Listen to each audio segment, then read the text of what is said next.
ទឹកទី1 round 1បណ្ដាស្ទយការកន្លងដល់របស់ពេជ្រអាទិទេបានតតជើងស្រាប់តាចូលស្ទយការប្រកបឆ្លងរបស់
អូ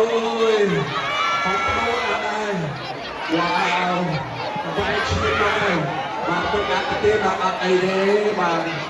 អូអត់គាត់ដឹងខ្លួនទេគូពេជ្រស្ថានអីត្រេកលោកមិនអាចជួយទៅពីអត់ទេខាងមិនអាចស្ដាប់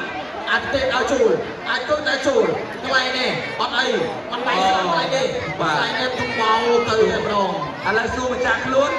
អត់ដាច់ភ្លើងដែរណាបងប្អូនឥឡូវមកនេះបងសួរមួយមិនថាថាបាច់ដាច់ភ្លើងដែរធម្មតាទេកីឡាករដូចគ្នាទៅវិញទៅមកតែមានត្រូវរៀបខ្លួនអញ្ចឹងមិញចូលទៅខ្ញុំចូលទៅគាត់តែខ្ញុំព្រៀងភាសាដែរតែអីទេខ្ញុំទៅហូរស្មារតីវិញអត់ទាន់តូនដាច់ភ្លើងមកភាំងដែរបាត់ពេញមកឃើញគាត់នៅមុខវាយទៀតខ្ញុំអូចាំវាយតែព្រាវដែរចឹងអូបាទអរចាស់តែលើសូមឲ្យគណៈវិនិច្ឆ័យប្រកាសលទ្ធផលជាផ្លូវការតាមរយៈផ្ដួលនៅគួយលោកកញ្ញាកណ្ដាលមកជុំនៅក្នុងទឹកទី1ជាចំណាប់បានទៅលើបង្គោលក្រហមពេជ្រអាទិទេ